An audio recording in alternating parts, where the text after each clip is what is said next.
these clubland legends were there. And I remember Pete Burns came in once.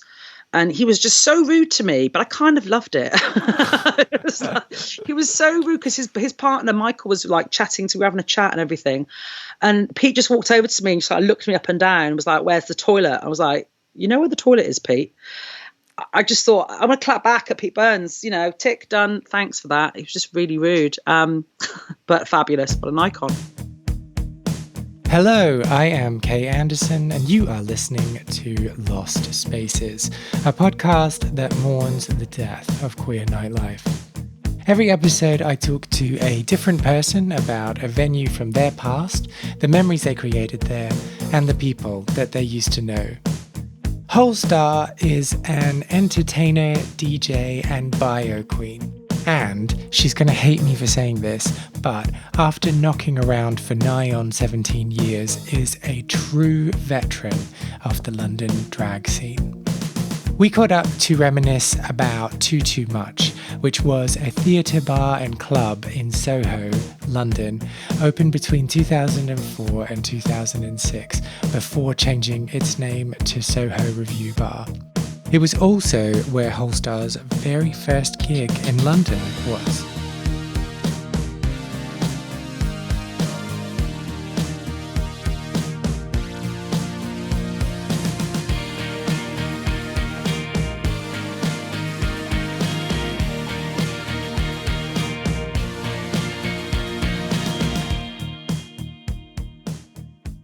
So I left home at 16 with absolutely nothing. I discovered sex, drugs, and rock and roll quite early on. Had lots and lots of fun. So before you left home, after you left home? After I left home. Okay. No, sorry, no. Wow, I did 16. No, I left. I did my GCSEs, and then I left home at 16, not long after my GCSEs. But I had literally nothing because I was too busy partying, having fun. Once I'd left home, that became a lot more. I wanted to be a performer, but I didn't have enough GCSEs at the time to do this course that I wanted to do. So I took a lot of drugs, a lot of partying, blah, blah, blah. Then I woke up one day on a massive come down and thought, I need a job, I need direction, I need some sort of focus in my life. And I went from one extreme to the other and I joined the army because I've done it, khaki the lot. Oh, wow. I was completely I went there on a come down. When I'd signed up and I'd done the whole thing, I was on a come down. When it eventually happened and it was happening, it was real, I got absolutely trashed the night before. And my friends were like, "You won't last 5 minutes. You're too gobby, you're too opinionated, you like to party too much." And I was like, "No, I'll give it a go." And I did, and I got through it. And it was one of the hardest things I've ever done physically and mentally, because you go in as a unique snowflake and they break you all down. So you go in as an individual with your own freedom of thought and expression and ideas, and they want you to be all the same level, because that's how an army works best, when you're all working on the same level.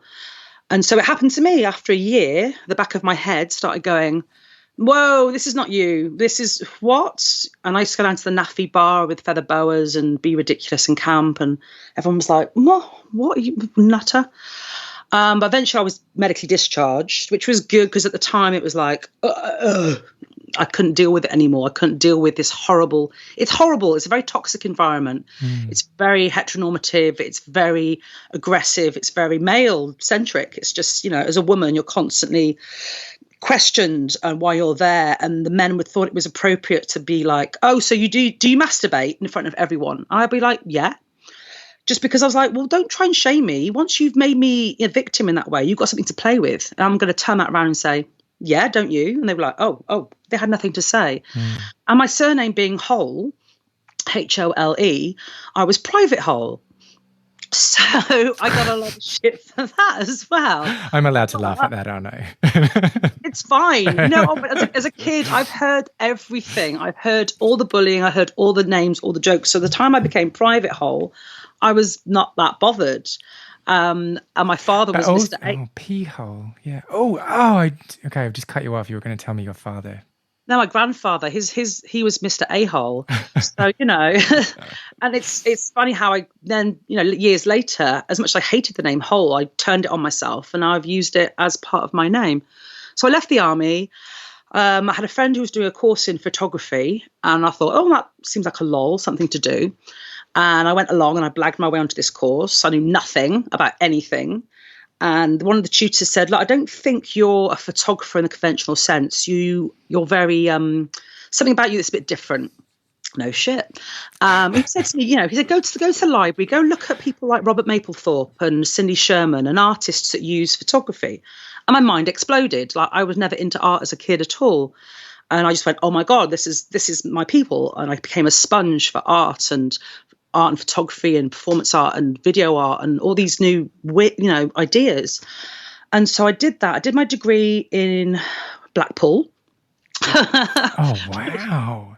Which was, at the time, it was one of the best courses in the country. And me, out of pure stubbornness, my tutors were like, you'll never get in.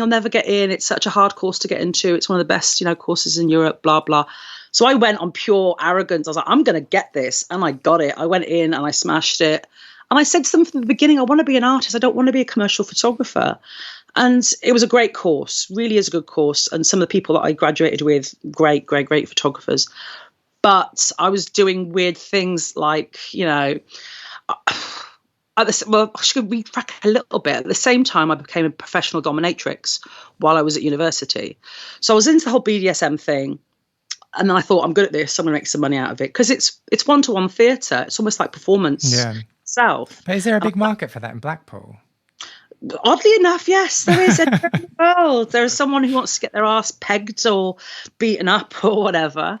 So I was doing a lot of images at the time that were kind of like dealing with S&M and trans people and submission of males. And it wasn't a negative thing about, feminism and an anti-male stance. It was just what I was into at the time. And my tutors couldn't get their head around that I was trying to be provocative. And it's like, no, I'm not. This is just the shit that I get up to. And this is what goes on in my head. Sorry about it. I finished my degree, went traveling for a bit and in Central Europe. And I ended up in Vienna. And literally the first night I was there, I was talking to this girl and she was like, you're a dominatrix, you're an artist. Why don't you move to Vienna? And I was like, yeah, no money, no job, no apartment, nothing. I just thought, fuck it. Let's just go and be decadent and fabulous and live in Vienna. And it was gorgeous, beautiful, beautiful city.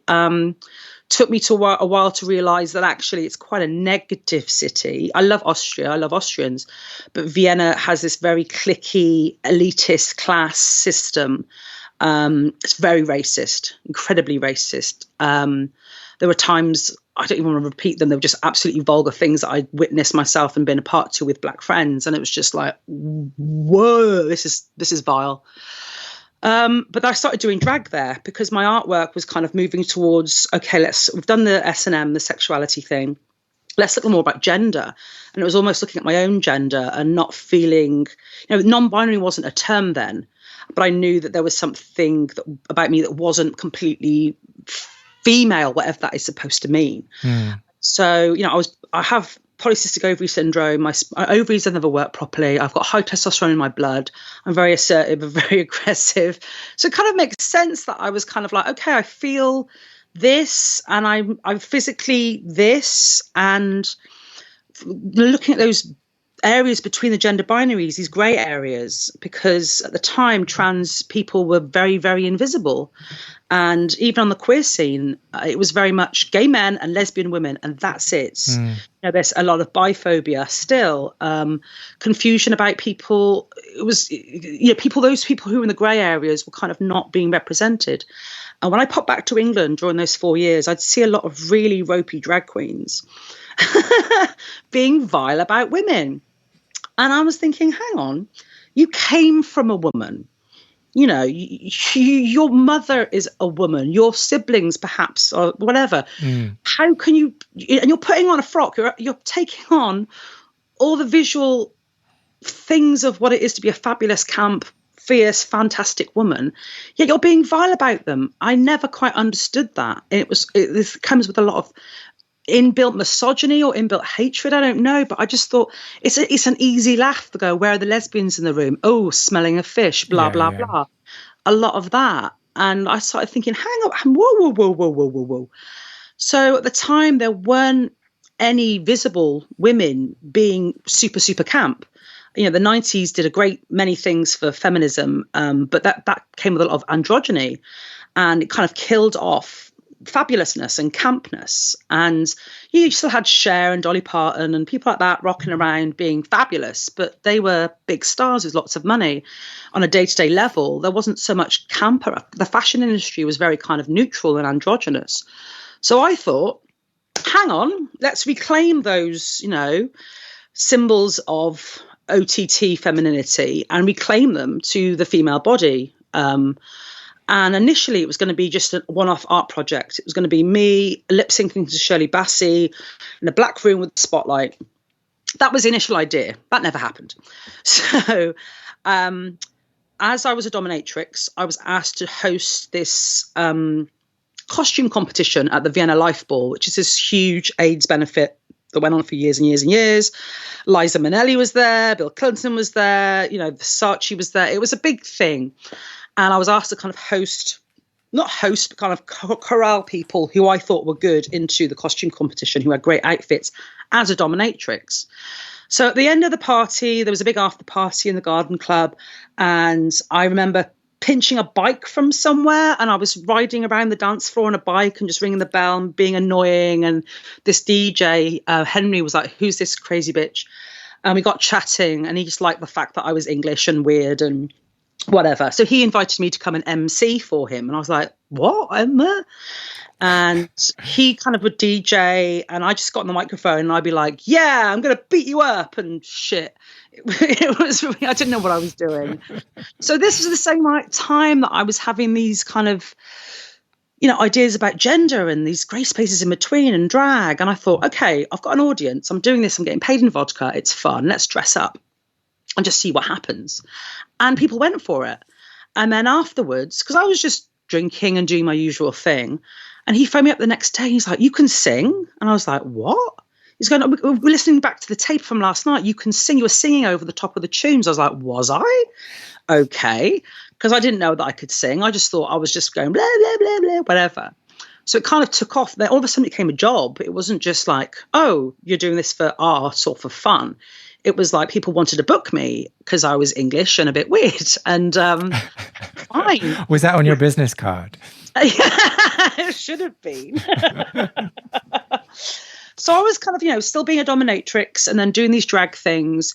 And I did well. I was in Central Europe. I traveled around a lot. I toured a lot with like big name DJs, blah, blah, blah. But I hated it. I hated the scene because it was very cocktails and blowjobs, kind of champagne and cocaine, way it was. The clubs that I played in, they were beautiful and they were nice, and the people were beautiful and not so nice. It's almost like they would sit there looking really, really bored until the camera people would turn up. And then all of a sudden they're like, oh, we're having the best night ever. I mean, this was 15 years ago and people are still doing it now. But, it was very much oh, amazing. I'm so happy. And I did one gig. But I never performed at the venue again because I had enough of these people. And the owner of the club was very cool, and he gave me a spliff beforehand. And I went on stage, stoned out of my mind, and I stood there and I did my first song. And then I was like, right, all these people at the front who are dancing and having a good time, I'm going to perform for you because you're here to have a good time. You're letting go. Good for you. You people all sat on there on your expensive tables. You could all fuck off and get over yourselves. And I was just... an absolute cow. And I've got booked there again. What a shocker. Was that the sanitized version? I feel like maybe there were more swear words in the original. Yeah, absolutely. So, I was getting a little bit frustrated with not Vienna, but just the scene that I was in. I was making good money. I was traveling around. It just became so like, this is not who I am. I trained to be an artist. And I want to be creative. And this isn't creative for me. This is just... on a treadmill, entertaining people that I don't particularly like and they don't particularly like me. So let's do something else. So I moved to London, and that was actually 15 years ago. December. Yeah. So coming up, December 15. Oh my God, where's that time gone? Don't think about it. No, long time ago. I came to London, didn't know anybody. Of course. I mean, I knew a few people from MySpace. That's how long ago it was. There's people that I was aware of, and there was people that I always kind of admired as I used to come to the gay scene, kind of the late 90s, early noughties. I was never part of the scene. I just dipped in and out as a visitor, as a tourist. And now all of a sudden I was living here and I didn't know anybody, and I contacted loads of clubs and promoters and I was like, hi, I do this. And they're like, never heard of you. Who are you? Piss off. So I was like, how do I get on this treadmill? How do I, get onto this scene, as it were? And someone suggested that I go to Tranny Shack. I know we can't say Tranny Shack anymore, but we're talking about that time 15 years ago when it existed. So Dusty O and Tasty Tim and Lady Lloyd, Glendora, Ritzy Crackers, Vanilla Lush, rest in peace, my love. They all had this club night called Tranny Shack at Too2Much, which used to be the Raymond Revue Bar. And then it became Too2Much. And it was a great venue. You had like this, you walked up the stairs, you went in. As you kind of went in the main door, there was a stage, a really good stage. It was a good width. It was good depth, really good depth. The dressing room. Yeah, most stages are tiny in London. But it was nice. Nice little dressing room at the back. Again, decent size. And the seating, it was with a dance floor, and the seating kind of staggered up. So it was very tiered, gorgeous, kind of, vaudevillian style kind of cabaret. It was perfect for that. And the bar was at the back. And it was a gorgeous venue. And Dusty wasn't, a lot of places that I was contacting, once they'd realized I was a woman, they were like, no, women can't do drag. I was like, okay, fine. Move on. And Dusty was like, oh, come have a go. And I did, and it worked, and people seemed to like it. And I started working there. And it was a great venue. It was, you get a mix of people. I mean, at the beginning when I was there, it was very queer. It was very like Wednesday nights in Soho. You had Nag at the Ghetto, and then you had Tranny Shack. And you get a kind of mixture of people would come across over from those venues and come to see the show, then go to Nag or wherever else. And Soho then was just popping. You had Trash Palace, you had Ghetto, you had, Too2Much. You had alternative spaces. It wasn't just the mainstream gay go bopping. Woo, my eyebrows kind of venues. It was just fun. What's this thing about eyebrows? Do you? They're the windows of the face, apparently. Are you judging people? Like, are you making those snap judgments when you see people's eyebrows? Do you know what? So what do you make of my monobrow then? So I can't even clock it on this camera, but this is look, do what you want to with your faces. But there are some people, their eyebrows are part of their identity, and it's like, really, really just, okay, good for you, babes. You do you, babes. You too. But there was a time you had that very kind of, members club, very tan, very cliche. If people want to play to cliches, that's what they're there for. Fine, be a stereotype, darling, do you? But you had this kind of very, ooh, look at me kind of gay scene, and then this kind of queer nonsense, crazy anarchy, which I love. And I appreciate beauty, and I appreciate things to look gorgeous and people to look, fabulous. But I love art. I love creativity. I love the other. And that's what I was kind of drawn to at the time. And that silliness, that sense of silliness that was really around then. Can we talk then about that first performance? Do you remember what it was? I think it was probably, what I used to do was mashups, or we used to call them bootlegs back in the day, but it was mashups. So I used to do, take one song and then sing the other one over the top. And I think it was, do you know what? I know what it was. It was a mashup of DeLacy Hideaway as the vocal and How Soon Is Now by the Smiths, which ended up being on the Tranny Shack album, funny enough. And people just seemed to like the fact that, yes, I was mixing up the genders, and I was also mixing up the music and the performance.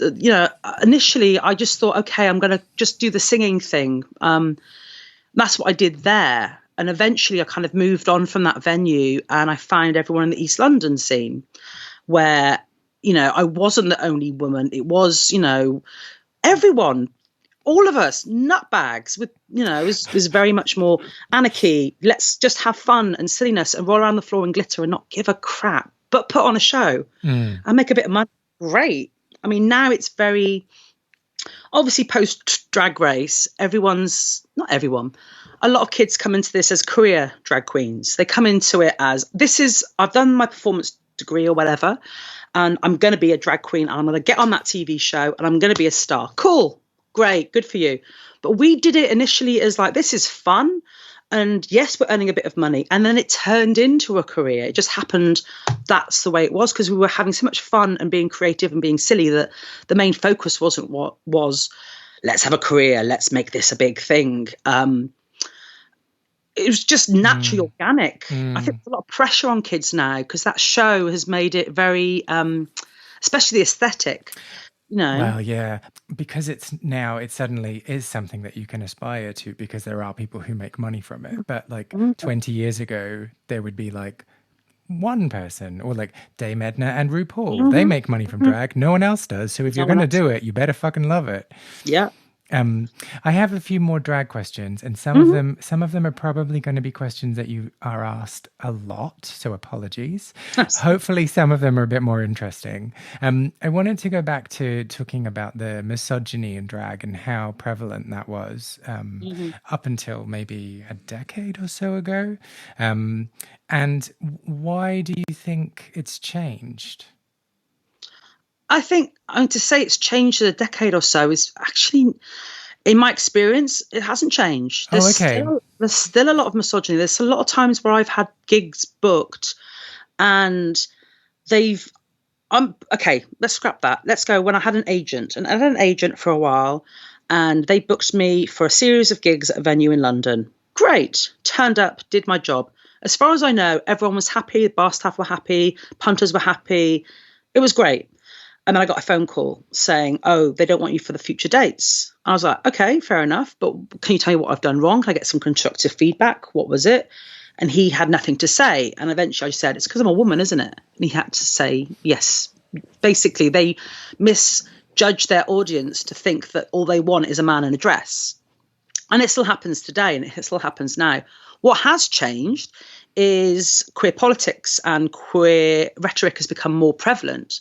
And there are now, female drag queens, biological, whatever, bio queen, female drag queen, cis, whatever. There's so many different categories. I was going to ask what your preferred term is, but it seems like maybe you're a bit exhausted by them.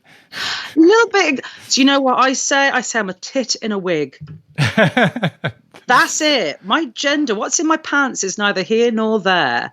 And that for me is the essential idea about drag. Is it's not about a gender binary swap, male to female, female to male. If you want to do that, groovy. Essentially, drag is the performance. Like, again, because of this whole drag race aesthetic, you're expected to look a certain way. I would rather see a raggedy old mess in a potato sack throw themselves around on stage and give what kind of potatoes? Any potatoes, all potatoes are good. I'm not potato specific. Okay. But I'd rather see energy and love and passion on stage, because essentially drag is about the performance. The aesthetic is important now more than ever. So people have to look a certain way. But you look at someone for 10 seconds and then that's gone. The look is kind of like, okay, we've seen the look now. Great. Now what can you give us? And so what anyone's gender is on stage shouldn't bloody matter. Just bring it. And now we've got a lot more, female body people, cis people, whatever, doing drag. Great. Brilliant. I mean, I'm considered, what was it called? Was it The Independent? They did an article about female drag queens, and I was called the Holestar, the veteran of female drag queens. Is this false modesty? Like, oh, which newspaper was it? I can't remember. Could have been any of them. It could have been any. It was one of the Sunday supplementary articles. But they were like, yeah, Holestar, the veteran of female drag queens. And I was like, oh my God, I'm old. I just like, oh shit, I've been doing this for quite a long time. Because in my head, I'm still a child and I'm still experimenting and playing. And I haven't really grown up in the conventional sense. So to be called a veteran, it's kind of like, I guess it's flattering. So you weren't like, I'm going to update my Instagram bio immediately. The veteran. I mean, as far as I know, I'm probably the longest serving woman, drag, tit in a wig, whatever. As much as I know. which is great, which is nice. And some of the younger girls have been really, respectful of that. They've kind of been interviewed, and they've mentioned that it was me that encouraged them to, like Victoria Sin. I really encouraged to do drag, because their artwork was very innovative and knocking around Vogue fabrics at the time.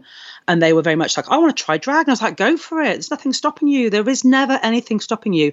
You will always come up against people who oppose it, because they'll say, no, you can't do, no, drag is for men only. And especially when you've got people like Rue fucking Paul themselves, saying these anti-trans comments about, you can't do the Olympics with enhancement drugs or whatever. And it's like, what? And then, there's no danger in a woman doing drag. It's like, what? Okay, I get it. She's from a different generation where it was just men in drag. And it's like, well, I've been punched in the face for looking like a drag queen. I've been abused. I've been attacked because people think that I am a man in a dress. They've seen the big wig and the lashes, and I am far more camp when I'm in drag, obviously. They just reduce you down to that kind of, oh, that's what you are, I'm going to react. And it's like, well, look at my jawline, look at my hands, look at my tits, for God's sake. So to say there's only danger in men doing drag is complete bullshit, because I've had that danger as well. I've actually had physical danger thrust upon me, and misogyny, and being ignored. There are times where I've thought, hang on, why am I not getting these gigs? And it's probably because I've had, like, my mental health has been in a mess, and I've been a moany bitch, and I've been around people and been like, moan, and people have gone, we don't want to work with her. And I completely take responsibility for that. But when I work hard at something, I do my very best, and I'm not the best at all. I'm in no competition with anyone else but myself. But there are times when I know that I've been looked over for gigs because of my gender, and that is still happening today, unfortunately. Yeah, and it's this kind of really gross space, isn't it, when people can deny things, even though it is blatantly driven by one thing and one thing alone. And so it just makes, it just becomes a bit of a psychological mess for you if you're trying to justify it or trying to understand it. You just tie yourself up in knots. I've tried to stop being angry about it. I think that's what I had to let go of, because I felt like, and I am very much a lone wolf. I'm not part of any, I've worked with lots of groups of people, and I have friends in different, packs of drag packs or whatever. But I'm very much my own person, and you kind of have to take on all that on board yourself. And it's like you feel like you're being attacked from every angle. And you've got to get to the point where you go, fuck it. I've been angry. I've been banging this drum for 17 bastard years, and that's someone else's time to do that. And there are younger kids who are coming through who are very politically motivated and very angry, and good for them, because I did it for a long time and no one was listening. And now those kids are doing it and people are listening, which is great. It's like, as a veteran, I can kind of sit back and go, cool, it's your turn. It's your turn to do it, because there is still a lot of work to be done. But it's still tough to watch that, isn't it? To be like, what the fuck I was fucking doing that, the fuck. Anyway, I'll be angry for you. So have you ever considered like starting, I mean, I don't know if it is so much of a thing in the UK, and I always like end up asking really dumb drag related questions on this show, so apologies. Did you ever consider joining a house or starting your own house? No, purely out of respect for what houses actually mean. Purely because, watching Paris is Burning when I'm first getting into drag and getting on the scene, I have a very deep respect for that culture. And especially what you saw in Paris is Burning with New York, and it happened a lot around the US. These were people who were kicked out of their homes. These were people who had no lives. Their families rejected them for their gender, for their sexuality, for whatever. And the house mothers would home these children, would feed these children, would encourage them to do things and be better people. That's a true house mother. I feel like now, probably get into trouble with this, but I don't really care. You've got a lot of people who are privileged themselves, who just go, I'm a drag house mother, blah, blah, blah, blah, and start barking orders around. And, they're in their 20s and they haven't got a clue. They haven't lived, they haven't worked No, I'm going to be a bitch now, but Oh, come they on, have. take the gloves off. They come with this kind of like, okay, I've performed for 1 year or 2 years or whatever, and all of a sudden they think they deserve this reverence, and it's like respect isn't, you can't demand respect till it's earned. And the house mothers, original house mothers, they deserved every bit of respect they got because they worked at it. They helped these children, not just were part of a group of people or so-called house.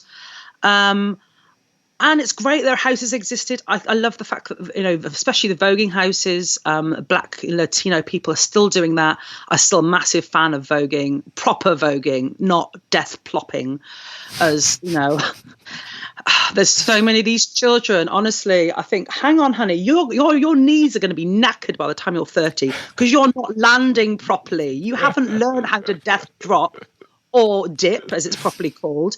All you're doing is going lip sync, lip sync, and throwing yourself on the floor, and you look like a mess, and you're going to fuck your back up, babe. Well, I mean, see, so, from what you've just said, and, being the veteran, a female drag, why is it not time for you to start your own house? You can tell them, like, think about your knees. Think about it. Do you know what? I've said to, and I have been a drag aunt, because I've got no maternal instincts whatsoever at all. So I'm happy to be a drag aunt and go, do this, do that, now piss off, because I can't be asked changing your nappy, do it yourself. Unfortunately, this is the downside of it. There are a few people that I've taken on board and try to encourage and help and give them my wisdom and talk to them, talk about them to other people and other promoters, and other people say, this person's really good. And I try to lift them up, and they've all stabbed me in the back. So I'm like, I've been hurt too many times. I've been burnt too many times. And maybe it's a generational thing. I don't know. It's just used to just taking and not actually giving anything back in return. Just basic decency and backstabbing and being just, I can't be bothered. Is some of it driven by this shift in the level that you can aspire to in drag now, and that people are viewing it as a profession more as like we're all in this together, we're all having fun, so it's a bit more kind of dog eat dog and a bit more very much vicious. They're very competitive now, the kids. I mean, when I first came to London, I loved the fact that you had all these different scenes. So I think the first night I arrived in London, I went to Cash Point, and I loved Cash Point, and it was freaky and it was weird and the music was all over the place, and I loved that. And then you could go to Soho and see a traditional drag queen doing a traditional drag queen-esque show, and then in East London you had all these weirdos there. You had all these different people, not necessarily working together, but just kind of like, okay, you exist there and we exist there and we're just doing our thing. And now everyone is a drag queen. There are no club kids anymore. Everyone is a drag queen, and it's so competitive because obviously that TV show has made things huge, and good luck to anyone who does it. But those kids at the bottom who are kind of not on the TV or not part of a clan or a house get left aside, and it's just become very again, there are people that I love on this scene and I appreciate them and I think they're wonderful, but as a group, I think if there's an outsider looking in, you look at drag queens, you're like, okay, what are they like as a group? We were very encouraging of each other back in the day, especially East London. When someone got a really good gig, it was like, well done, girl, well done, fantastic, good for you. Now it's so backbitey and there's so much backstabbing going on. And that's why I prefer to stay a lone wolf and just flip between group and group, because I don't want to get involved in that drama. My mental health can't deal with it. And I need to self-persevere sometimes, because it's like, I want to be involved more, but at what cost to myself? And so I'd rather just be removed from it and just dip in and go, cool, yeah, I'd like to see what people are doing. You're cool, you're great, whoa, whoa, whoa. But it's just it's the negativity about it. Like you said, it's because of the whole, it's now a job, it's now a business. It's not just titting about, rolling around like a twat. It's now a career move for a lot of people. So I get that they're more competitive. I mean, it's still rolling around like a tit. It's just making sure there's a good filter on it later when you post about it. Yeah. But so without like turning this into some kind of therapy session, is this like because when you give something, you give your all? Yeah, And so when you're like, if you're part of a group, you are like synced into that group. very much Yeah. so. I don't like to do anything by halves, I think. It's like going on stage. I try and treat every performance like I'm at the Palladium, even if it's in a basement on a bloody stack of beer cans or whatever. I And think it's always in the basement. it's always in the dirty basement somewhere. I always think the majority of the audiences that you get, whatever scene you're a part of, the majority of people work 9 to 5, Monday to Friday. They want entertainment. They want escapism. When they finish their usual conventional roles, they want to go out and they want to escape. And that's my job, is to give them some escapism. I'm a facilitator of fun. I want them to enjoy themselves. So I will give my all, no matter who I'm performing to. I'll be like, okay, all in, or there's no point. And it really frustrates me when I see a lot of, queens who just dial it in. I dial in a performance and I just be like, la, la, la, mark, do what they have to do and not give a shit or be so into themselves. It's like, baby, it's not about you right now. It's about entertaining people. I always say that's the ultimate role of a drag queen, is to perform and to entertain the people. So it's the same thing with these kind of groups. I try and give as much as I can. And it just has to be that, again, it's probably part of my nature. And I just think over the years, I've had to step back more and more and more, just because it's become more toxic. I don't know, maybe is the word. Just to look after myself. I can't give it all and have it being taken away again. I'd rather just sit on my arse on my own and smoke a spliff and watch an 80s trash horror film, which is my favorite thing to do right now. Can we talk about you've made the assertion a few times that drag is about performance. Do you think that's changing? Oh, yeah, definitely. A lot of it now is the aesthetic, especially where social media has a huge role to play in that. Some of these children, when they put a picture on Instagram, I'm like, baby, how much of that is that you? How much is that you, or how much is that technology? And, good luck to them. It's just the way things happen now, and everything changes for better or for worse. The performance now, for a lot of people, is very secondary. And again, it's because of that bloody TV show where it's very much about aesthetics. Is that what we're calling it now? That TV show? That bloody TV show. The thing is, the differences between British drag and American drag is very pageanty, and it has a great tradition of pageantry. So the look is very, very much an important aspect of it. British drag has always conventionally been about the entertainment, about the actual show, and giving people a lol or a laugh or singing along or feel, it's about emotional thing rather than just aesthetics. So that TV show has come over here, great. And now you've got kids who are spending a fortune on their looks. There are children during lockdown spending £300 on a lace front wig. And it's like, you're not earning right now. How can you afford this? Maybe mummy and daddy are paying for you. Good for you, babe. Wonderful. But there are kids now who they focus so heavily on the aesthetic because of the TV show. Their makeup has to be flawless. Their wig has to be this. Their outfit has to be, bespoke, blah, blah, blah, blah. And it's like, what about the show? When you've put yourself together and you've got all those likes and you've got that little dopamine hit on Instagram for all the likes, good for you, great. However, take it to the people. You've got to take that then to the people and show them your fucking soul, not your asshole. Do that as well if you want to. Show your soul on stage. What if they're the same thing?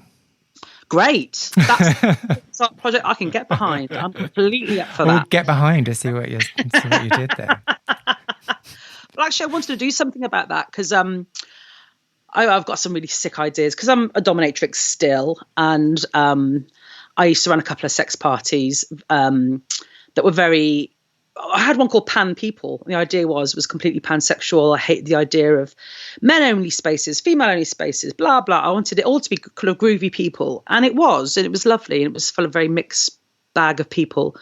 And I did it on a Sunday for a while. And the idea was, have a roast, then come have a spit roast. And I moved it to Hackney, and there was one event that I did, and I looked over, and it was a beautiful tableau. There was a man, there was a woman, there was a trans woman, there was a non-binary person, there was all these like 7 or 8 people all connected together. And it was just glorious. And they were all doing stuff and everyone was happy and it was very positive. And like a United was, Colours of Benetton commercial. Absolutely. It was like a Benetton advert of sex and debauchery. And I looked over and a friend at the bar was like, you know how to put on a party, don't you? And I was like, yeah, I do what I can. So I've sometimes thought about bringing that S&M element into the drag. And sometimes I've thought, let's keep those two identities separate because with my Twitter, my Facebook, all that, I've got my Mr. RS profile and I've got my Holestar one. And the Holestar one is, I'm more active on that one because that's kind of my main job. And the dominatrix has always been my side hustle because I can't not do it. I did stop for a while when I dislocated my knee at Glastonbury on the stage. I was in a wheelchair and in crutches for 18 months. So, kind of stopped. Wow. I could still DJ. I just sit there and put me on a chair and I just DJ. That was fine. On a little stool. But the dominatrix stuff kind of stopped because, being a dominatrix in flat shoes isn't much of a look. So I kind of gave it up, but it called me back. It was very much like The Godfather. Just when you're out, they pull you back in. I was going to ask though, so how much of the dominatrix, I'm going to say character, but please correct me if you disagree, informs Holestar and vice versa? Ooh, I mean, Mr. RS, the dominatrix, came first. So I always think she is the boss. Actually, no, me as Julie, I'm the boss. They're both very assertive creatures. They're very, very bold, very confident. There are times where perhaps the dominatrix has come out on stage as Holestar, and I've got to check myself and remember that I'm here to entertain people and not bring people down and not be that bitch because I'm not getting paid for that right now. I get paid a lot more for doing that than doing the drag, but that's another story.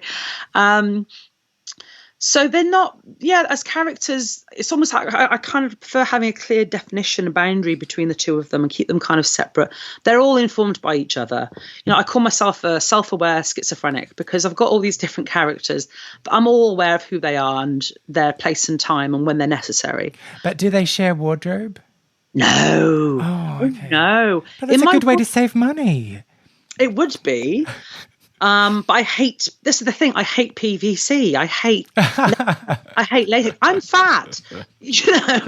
Aesthetically, it doesn't look great. And I hate all that shit. Even when I do sessions, I wear a nice little black dress and I'll wear stockings and all that. But I won't wear any of that shit because it's so restrictive. When you're trying to beat someone up or bum them into next week, when you're wearing PVC, it's all crinking and it's like, it's getting in the bloody way. So in my wardrobe, I've got a whole section. In fact, I've got a wardrobe that's one side's all Holestar, the other side's all Julie, and then all my Mr. RS stuff is dotted else around the place in like bags and stuff, what they call suit bags and stuff like that. They're all kind of separate. And there are occasions where Holestar has worn PVC or wore high boots. But generally I'm like, it's so uncomfortable. I can't be bothered. I've been doing this for too long. I'm too old. I don't care anymore. And so there's never been a highly comical situation where you've gone somewhere with like a bag of clothes that you thought were for one thing and were actually for another and then had to wing it. Unfortunately not. And that's the answer that you wanted. That would be a really great anecdote. Can you get on that, please? I'm quite boring. I'm quite organised. I just learned from a long time ago that you go into dressing rooms full of drag queens and it's chaos. It's like, bring and buy sale where there's just stuff everywhere. Where's this? Where's that? I'm like, you know what? I'm going to buy lots of little bags. So when I go to a gig, I pull out this bag. That's got a wig in it. And is it vacuum sealed? Not vacuum sealed. Oh, okay. They're actually little IKEA little things. But it kind of, I know what to do. I'm like, there's my accessories. There's this. There's that. And I see everyone else around me, chaos. I'm like, no, I'm going to be a little bit pious here and go, no, I'm nice and tidy. And at the end of the show, I can pack up my stuff. I know where everything is. Bye. And gone. It's just easier. It makes life so much easier. Oh, but there's something about that ceremony of chaos that helps, doesn't it? I love to see it. I love to see it because it's always different. And I'm surprised no one's actually done a photo series of that, of the chaos. I mean, I mean, when I used to do NYC Down at Glastonbury, when we got the tranny tank there, again, the word tranny, we need to talk about that in a minute because the usage of that these days, it was just absolute chaos. And I would get my little station and I would like box myself in. I'm like, here's my makeup, here's my, underneath the desk, I'd have all my stuff. And around me was just, and when you've been in the field for 5 days with a bunch of drag queens who haven't really washed and just smell of methadone and arse, and you're like, this is, no. But go back to the word tranny. So Tranny Shack. Tranny Shack was originally in San Francisco by Heklina. And then the guy who ran Tranny Shack UK, Walt and Dusty, they used the name and they actually brought the Tranny Shack girls over. And there was a big hoo-ha about the name, but I don't know what happened in the end. At first, it was like, okay, it's okay because he brought everyone over and paid for them all to come over. And that was like a making amends. But then it all went a bit tits up and there was miscommunication. I don't know, got kicked out of that. So that's like about actual use of that name because use it was, of that name, okay. because it was established night in San Francisco. So at the time, everyone called each other tranny. You know, this is when I'm in London and like 15 years ago. It was a term of endearment. It wasn't a disparaging thing. It was like, instead of saying hello dear, it was like hello tranny. And this was across all genders. This was men, women, and trans people. You know, we all used it amongst ourselves as a term of endearment, never as a negative. And I used to call myself the tranny with a fanny. I was the tranny with a fanny for a long, long time. And I did an interview with The Guardian and I defended my use of it because of the past, you know, positivity and blah, blah, blah. I got a lot of shit for that. And rightly so, because language changes. And I realised, okay, let's move for the times. Let's just drop it. It's not important to have that. It was just a funny little strapline. Yeah. Holestar, tranny with a fanny. It just sounded camp. And I and wasn't it rhymes. And it rhymes, and that's why I like tit in a wig, you know. But that doesn't rhyme. Doesn't rhyme, but it's similar to this. It's kind of tit in a wig, whatever. So yeah, back then it was very much in a positive term, and I like the fact that, you know, like the word queer, we reclaimed that word. It was a negative for a very, very long time, and I understand there's a lot of gay men who hate that word still, and rightfully so. Everyone's got their own reasons for using words and terminology. So we as an LGBTQI plus community reclaimed queer as a positive. It's not my place to say to trans people, we must reclaim tranny as a positive. It's not my place at all. Even though I do identify as non-binary, I'm not so heavily into it. I don't care about they pronouns. I just know that physically I am non-binary. And this is, oh God, this is a bit of scandal. So I'll probably get in trouble for this as well. I accepted quite a while ago that I wasn't going to transition because for years I thought about it. And for years, as a woman in the army, as a woman in drag, you're very much, you know, on a lower pegging level as a woman, and seeing men being respected and treated in a different way makes you think, hang on, I want that and I deserve that. But that's got nothing to do with it. I just knew from a young age that I didn't fit this body that I'm in. And I thought about it a lot, and I thought about it and I was like, hang on, I have to accept the baggage that I've been given. I'm too much of a pussy, pardon the pun, to go through that. Anyone who transitions has my utmost respect and admiration and love and wow, amazing. I haven't transitioned for various reasons. One, unless I can have a penis that works like a cis man, no. Again, it's like I want to piss standing up. I want to fuck someone in the bum with a willy. When I get an arousing thought, I want to get a hard on. That's not yet possible. I want to piss standing up. I want to be a man. I want to walk around. But also, as a woman who's been treated shit from various aspects of my life, I'm generalizing here, but a lot of men are crap. They're not very good people. Do I want to be another crap person? Do I want to be another shit bloke? Sometimes it's probably easier to remain a shit woman who talks too much shit, and you can still get away. It's almost like you can get away with things, but it shouldn't matter either way.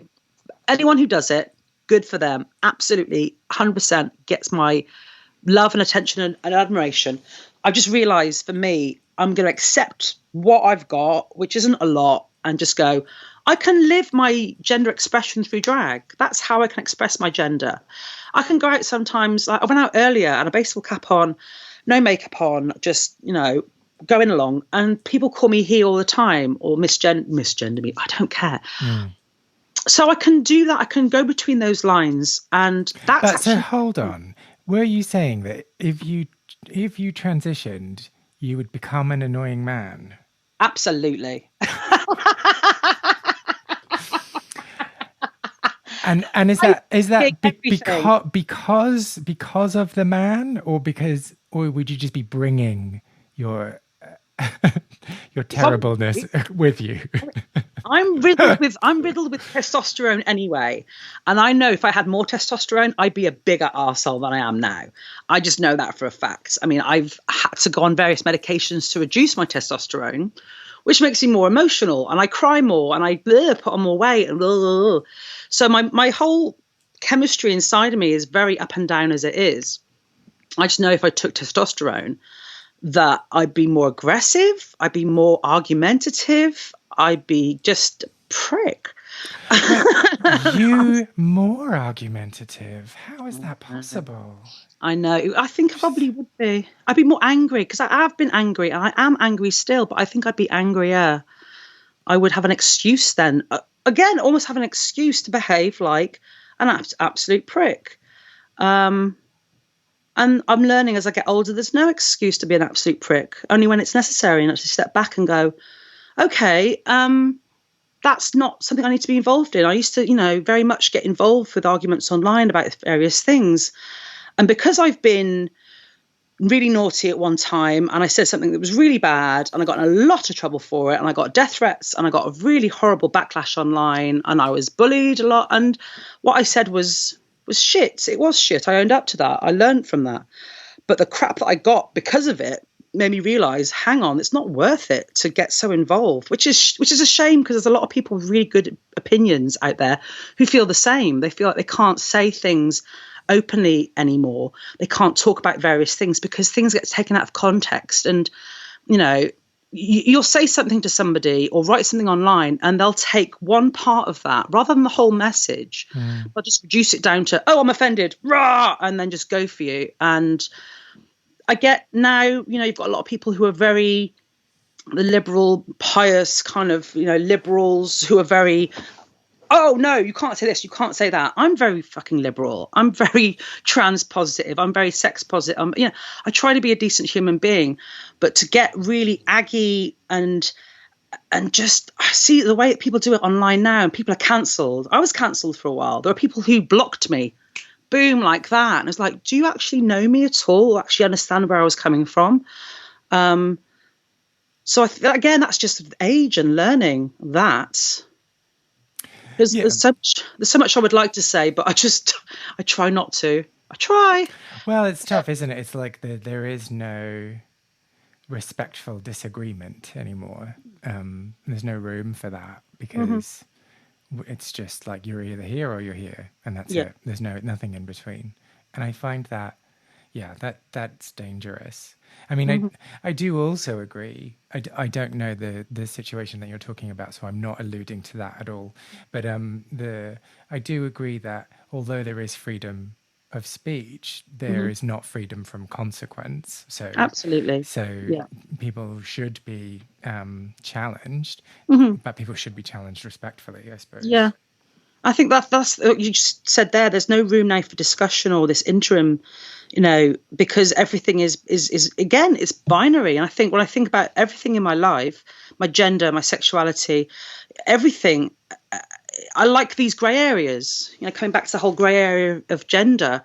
And I think even with various things, I think, okay, let's take that side and let's take this side, and then make a decision, rather than just, oh my God, this person said this thing and I agree with them, and or I disagree with them, and I'm going to take it upon myself to bully them and dox them and whatever. It's just very, very, very toxic and negative. And when I hear now of universities, banning certain people from conversations, it's like, hang about. The whole point of a debate is to take various opinions, and you might not agree with that person.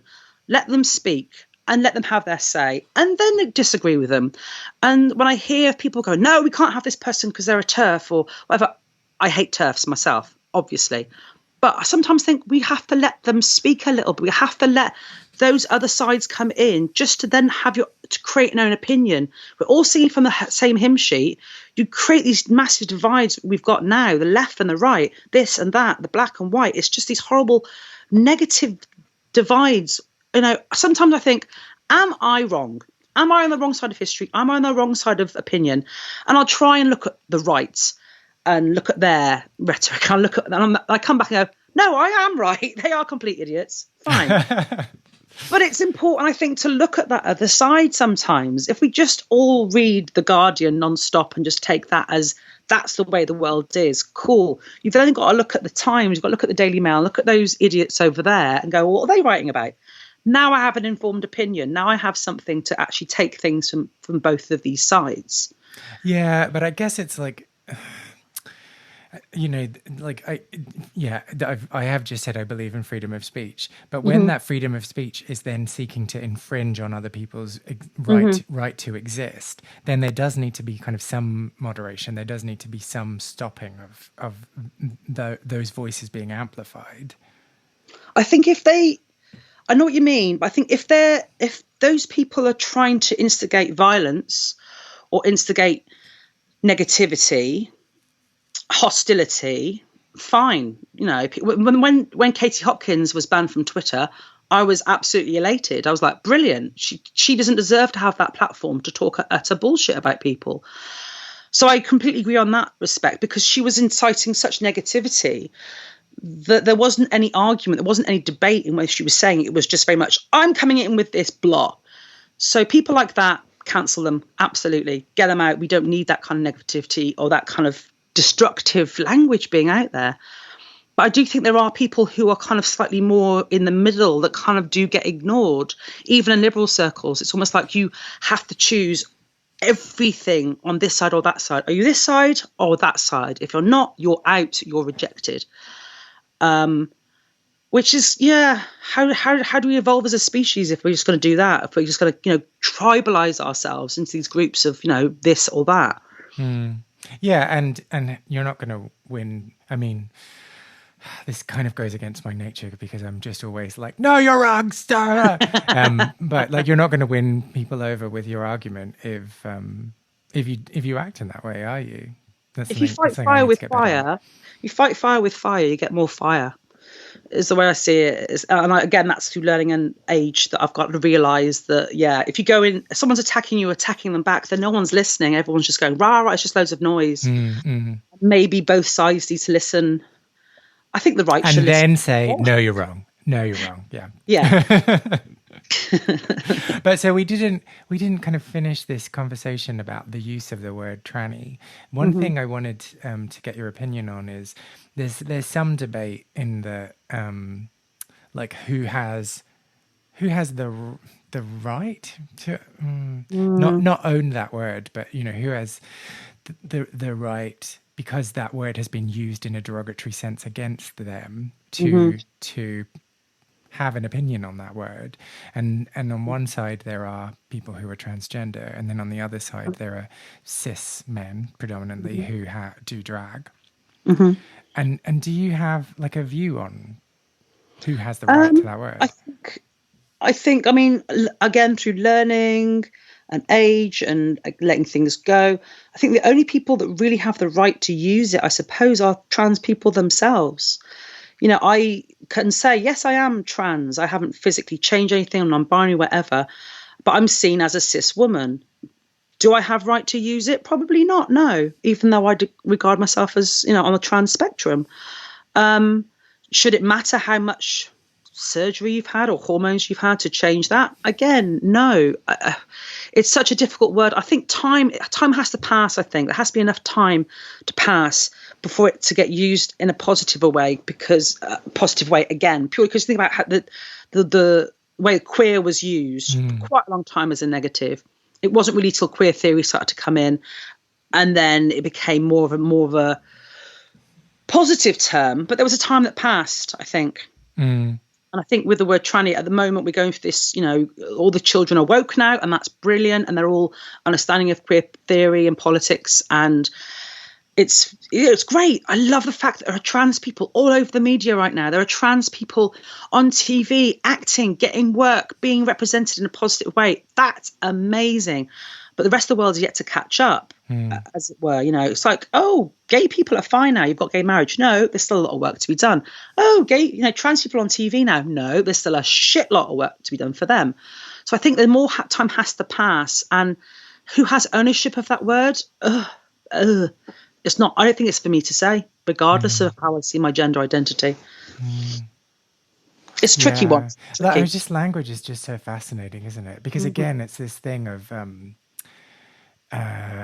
people not necessarily taking your use of it in context, and that makes it tough, because there's never any. This is going to sound so dumb. There's never any kind of like updated published list of like these words you can't use. You're just expected to just know, like, oh, I'm not allowed to do that anymore. And I find that quite difficult. And it changes on a weekly basis. I think you find on Twitter, you'll see someone say something and then someone go, oh, can't use that word anymore. It's like, oh, sorry, I wasn't aware of the update. It would be helpful. Like you need push notifications or something. Yeah, this is now outlawed. This is now no longer in use. Stop, you can call yourself a faggot again. It's okay. Yeah. But even recently with that, I saw someone, Jackie Beat, did a live thing on Instagram, and when she did Dirty Sanchez with what's his name, Mario Dudar, I can't remember his name, terrible. And they had a song that had the word faggot in it, and they felt like they couldn't even say the word while they were discussing amongst friends who've known each other for years and worked for years together. And because they knew there were younger people listening who would be offended by that word. It was a song that they wrote a long time ago. It's almost like, it's so frustrating. It's like you can't use anything in certain situations. You're constantly trying to police your own language. Even now, there are times I used to go on stage and be like, blah, blah, blah, blah, blah, blah, blah. And now I'm holding back so much because I don't really want to offend anybody. People might think that I do. I actually don't. That's not on my agenda at all. I want to entertain people. That's my job. But I find myself, and it's almost like it's restricting comedy as well. There are some people who just trying to be shock comedians for shock value. Those people aren't very funny, because I think if you have to go to the lowest denominator, if you have to punch down and go to that lowest base denominator, you yourself are not very clever and not very funny. You're just doing it for shock value. But also, like, what is there? Like, what? There's no new material there, is there? Like, it's just, let's be mean to a group of people. Let's just be vile. And that ain't funny. But there are people who are smart and who are intelligent, who are genuinely funny, who are having to police their language because of potential backlash and potential, oh, you can't say that. Da, da, da, da, da. It's a contentious time, and it's this tug between the old school and the new school, and the young people think they know everything, and the old people are going, yes, but we've lived through this and you're not listening, but we haven't caught up to date with this terminology yet. So give us a moment, because we've been living our lives. And this is such a shame that everyone's fighting amongst within our own queer communities. There's enough shit going on in the world right now, but we're infighting over words. And the intention, like my intention is always never negative. It's even when someone's paid to be beaten the shit out of, I'll give them a hug at the end, because they wanted that time. They've wanted that space. We've done that, and we've come out of it. I don't want to hurt anybody, but that's often not the case. That's not how it's received. And again, it's that whole kind of policing yourself and trying not to offend. I don't want to offend, but if you are, where's the line? Where's the line? Well, and there's this whole other layer within it of us as a society and the way that we've evolved. Like, we have to be right all the time. Mm, We don't like being challenged. That's not mhm, that is not part of our culture in mhm, saying, so there's no way that I can easily say to someone, by the way, would you mind not using that word because mhm, that offends me? mhm, And so, what we've learned is that the only way that people will respond to you, the only way that you're going to get the outcome that you want, is to clamp down on things, is to be mhm, aggressive straight away. mhm, And that's kind of how we're in this mhm. space, in this Yeah. situation where it is just like from 0 to 100 rather Mhm. than opening a dialogue. Absolutely. I'm guilty of that myself. There are times where I've been attacked and I'll attack back. I'm like, oh, my fangs are sharper than yours. Let's have it. And then I'm thinking, again, age. What's the point? What's the Yeah, yeah, point? And I'd yeah. rather just like not have that conversation. I'd rather have that conversation in a civil way. And there are people that have approached me and said, let's go for a coffee and let's have a chat. It's like, I know you're coming galvanized and you're coming with your weapons to attack me. And it's like, let's just not, can we not just agree to disagree? Because my intentions are not negative. I don't hate you. I don't hate anybody except for Donald Trump. He's going soon. Hooray. I've got a long list, but he's at the top of it. Right. In living memory. Yeah, you're right. Absolutely. It's a shame that dialogue doesn't exist. Everyone wants to be right. Everyone wants to be seen to be right the first time, and there's no room for error or mistakes or later apologies. It's like if you say something, you get it wrong, you apologize later, you're seen as, oh, well, you didn't know what you were talking about in the first place. And in reality, who does? I've got an opinion on everything. I know fuck all, but I've still got an opinion on it. Oh yeah. It's just so hard to say you're wrong. Mm. It's just so tough. I find actually apologizing doesn't make you a better person at all, but you do get that sense of, okay, there's some sort of closure there, that however but that person then wants to take it is then on them. I'm just wanting to say to you, I am sorry, what I said was wrong. Now it's up to you to, I don't know, it's who can say. It's a mess. It's a mess. So back to Too Much, because Mm-hmm. we haven't actually talked about it really at all. So No, sorry, yeah. sorry, listeners. Do you remember hearing about it closing? um yes. God, actually, no, I don't, because I was working a lot more in the East London scene at the time, Bistro Tech and Johnny Woo and that lot. And then it closed, and then it went to, well, Tranny Shack went to around the corner to Madame Jojo's, which another great venue that's now since gone. And that was a great venue because it had different things every day of the week. There was so many. There was like, you had White Heat on the Tuesday. You had Tranny Shack. You had Northern Soul nights. You had burlesque nights. You had, such a broad range of programming that went on Madame Jojo's and at Too2Much. But then Too2Much became the Box, which, it's one of those things. I find things like the Box, it's almost like, hey, rich people, come and see the freaks. It was that very much, again, what I left behind in Vienna, that whole champagne lifestyle of, look at me, aren't I fabulous? I can afford this fancy table and this bottle of Grey Goose, rather than I'm going to go out and enjoy myself and be entertained. And for those people who work there, great, good for them. They're making good money. There are some interesting performance artists who do stuff there because what they do is considered shocking. And therefore they're like, we're trying to do the most commercially viable, shocking thing we can give to people. And I was asked to audition at not the Box, but another one up the road. And I knew other friends that were doing it, and they were getting paid shit money to basically be poured at by city twats and rich tourists who just thought they were there for their entertainment. So they can grab them and touch them. And I'm like, no, do not touch the freaks. You can't afford me. So back the fuck off.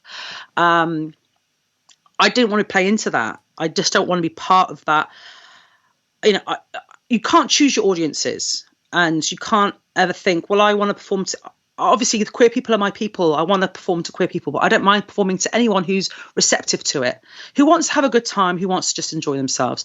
When people come unfortunately, with money, there comes a lot of arrogance and a lot of, nonsense. And Too2Much became that when it became the Box. It became, Too2Much wasn't cheap. It wasn't a cheap venue, but it was beautiful, and it was well lit, and it was a good stage, as you said. It was very deep. Depth. And it was, it's just another one of those, the whole gentrification of Soho, the whole thing of, I called Soho now a giant coffee shop because everything has been sucked out of it. All the sex has gone. There's a few gay places that still survive. I perform in DJ in a few of them. But I understand that London's always been a state of flux. Venues come and go all the time. And there are certain venues that, as long as I've been here for 15 years, that we've lost because of, greedy breweries or, commercial groups and whatnot, and money generally.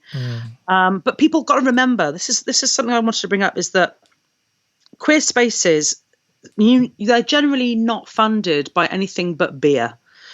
And it's great. It would be great to have a community centre where for queer people, they can go and perform and do whatever they want and converse and not worry about the overheads. But money is made. People are paid through booze.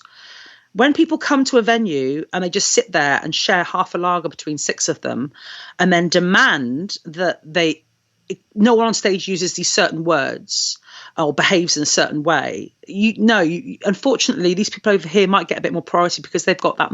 It shouldn't be that way. Art shouldn't be that way. But unfortunately, that's the way it is. Well, look at all the queer venues that have come and gone. It's all to do with money and people spending money. They're not community centres. We aren't funded by anything else. When I look at, the Glory are working so fucking hard to keep their space going. The RVT, these independent spaces who are still like, during this whole bloody lockdown madness, it's like they have integrity. They have integrity in the heart of what they're doing as venues. And now a lot of the gay venues are owned by chains and breweries. I think, well, they clearly don't care. This is why I would like to see more people actually support the independent venues who actually have a soul and integrity. That's why I will never go to fucking Wetherspoons after the way that, he treated his staff. And, being part of the Black Cap as well, seeing all that crumble around through awful, that's a whole nother story. Again, with her upstairs, people started using it as a community centre. And if someone said something that was a bit rude or a bit crude or a bit lewd on stage, you'd have certain people going, well, this is disgusting. You can't say that. It's like, but you're not contributing to the business. This is a business. It would be lovely if we didn't have to worry about overheads and bills and rates and all those things. And there's another venue recently that went way before lockdown. And the outrage was incredible. Everyone was, oh my God, you can't do this. The queer people, they hate queer people. It's like, no, you're all going and taking a shitload of drugs and you're not buying alcohol. Unfortunately, that's just the economics of it. You have to understand that if people aren't buying drinks and you're all getting for free and all you're doing is taking a shitload of MDMA, great, good for you. I love that myself. But it is, we live in London, and London is an expensive city as it is. And so, when Too2Much, I wasn't really necessarily around when it went to Madame Jojo's. Tranny Shack was there for a while. I was part of that. That's the thing. I slag off Drag Race, but I actually hosted it for 3 years. And it went to the Glory, yeah. Yes, because I know one of the producers, and we were in Thailand being fancy, having cocktails on the beach. And it wasn't legally being shown in this country at the time. It was on, I think, Series 1 and 2 were on Channel 4 late at night. Then it stopped any kind of broadcasting. And he just said, do you want to fancy hosting it? I can send you over the tapes. And I was like, yeah, cool. So I did it at, where did we do? We did Dalston Superstore first. Then we went to Madame Jojo's and then at the Glory. And that season, I just went, for me, seasons 4, 5, and 6 of Drag Race are great. Well produced, good cast. After that, it became bleh. I made out with Tom and the season final. When did Violet Chachki win? Season 8. That was she 8 or so? I can't remember. 7. It wasn't. No, she was 7 because that was the year. It was all the pretty girls. So it was Miss Fame and Pearl. It was all about the aesthetics. Wait, so it goes Sharon, Jinx, Bianca. Okay, cool. Yeah. So season 7. Yeah, by season, because I remember hosting it at the Glory, and sometimes I'd be on the mic, I'd chip in something like, "Oh yeah, great dress, whatever," and I was just like that. I don't care about these people. I just don't. I want to care about them. I don't care about them. Drag is dead. Aww. One of the things I wanted to ask, so if you could go back in time and see little Holestar showing up to Too2Much, doing her first gig, what advice would you give her? I'd say, don't use this word, don't use this word, don't use this word, don't use this word. Just basically become a mute.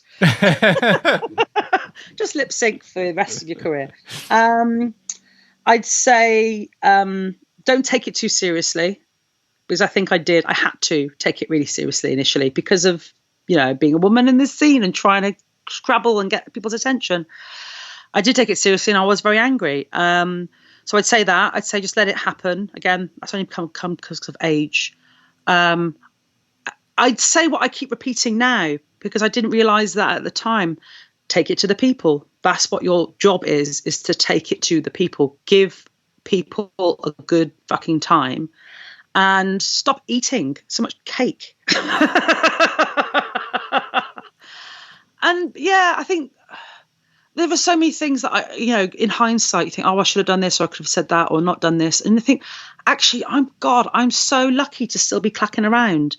Even amongst this whole madness we're going through now, it's like I've been around for 17 bloody years and pretty much worked consistently all that time. And I'm not huge. I'm not a huge star. Not everyone knows who I am. I don't really care. I'm just grateful. I'm lucky that, mainly because I'm stubborn and I'm still wanting to, crack on and do things. But it is wonderful that, the privilege that I have of living in this country, the problems that we do have, but I'm not somewhere else in the world where, as a woman, I would be persecuted for having an opinion, for being a gender nonconformist lunatic in a frock. That's a wonderful thing. So, yeah, it's been great. It's been great. I always think if I die tomorrow, I've had a good time. Shit, when I get up to wherever we go, they're like, what did you do with your life? Well, do you want to take a little list? Because it's been quite a few things. But that's for the biography when I retire. Is that list in a Ziploc bag from IKEA? Absolutely.